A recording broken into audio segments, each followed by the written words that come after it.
I stand before you tonight as a 2019 valedictorian. This time last year, I found out that I was in the running for this title. It was then that I decided I wanted it. So, I worked hard for it. I sacrificed for it. And yes, I stressed for it.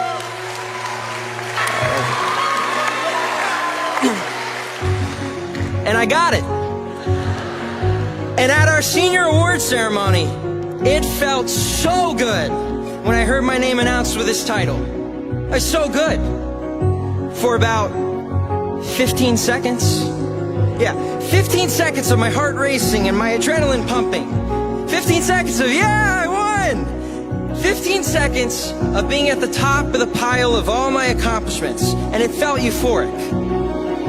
But there must come a 16th second. And on that 16th second, sat down in my seat, I looked at my silver stole that says valedictorian, and I thought, that's it? What just happened? Why am I not feeling anything else? To be honest, I don't even know what I was expecting. A parade of balloons to drop? Or maybe I was hoping that all of my problems would fade away in comparison to this amazing achievement. But none of that happened. Not even in my heart.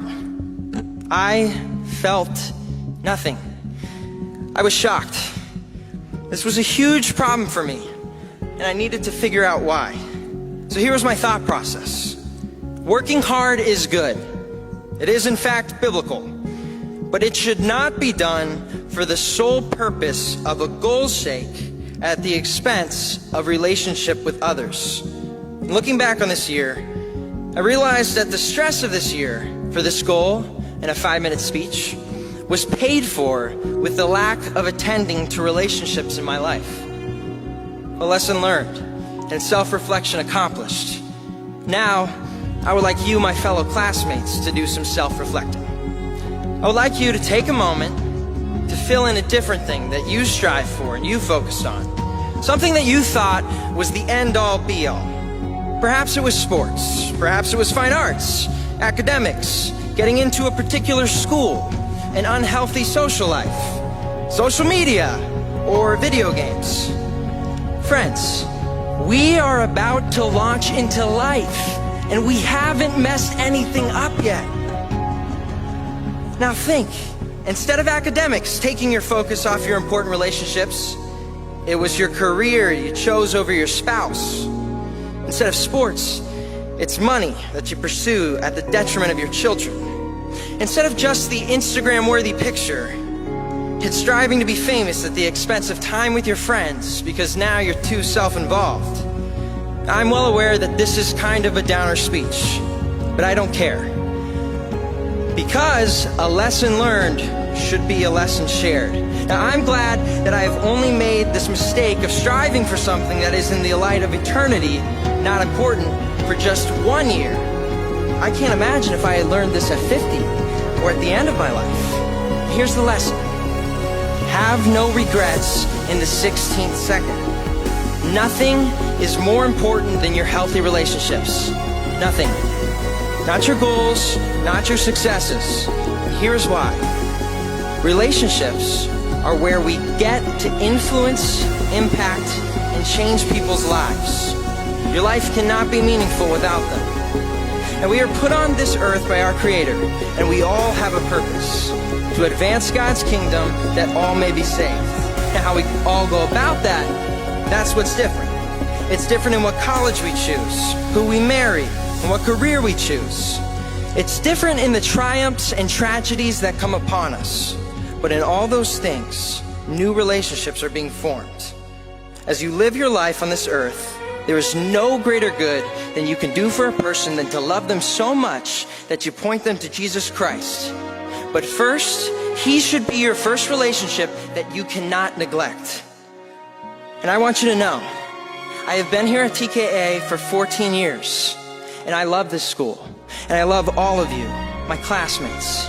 And tonight, I am imploring you, if you have not begun that personal relationship with Jesus Christ, just do it. There is no better way to start something new and close a chapter of your life than with Him. If He is your Lord and Savior, then make sure you care for that relationship above all others. And after that, prioritize what is important in your life. And never, never lose focus of your important relationships. So be generous with your time and money, and a lot of relational issues will be resolved. And by the way, it's not too late to mend fractured relationships.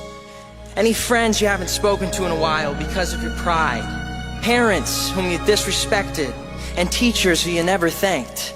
Just do it. Humble yourself. Start a conversation. Have no regrets in the 16th second. In conclusion, this has been one of the hundreds of life lessons I have learned at the King's Academy, and that has been more valuable than academics. So thank you to all who have taken the time to teach each of us our lessons. And once again, thank you to our parents who have been the main source of our lesson learning. We did it, you and us, and we love you for your sacrifice to put us at King's and for putting up with our attitudes along the way. Thank you for sticking with us. When we receive our diploma tonight, just know we all have earned it.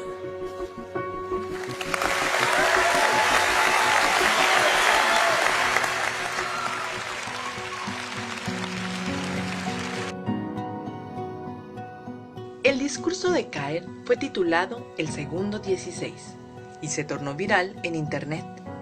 Kyle se graduó de la Academia King con muy alto promedio. Él asistirá a la Universidad de Palm Beach Atlantic, donde recibirá una beca completa por 4 años por un total de $170,000. Planea estudiar Ciencias Políticas y Español.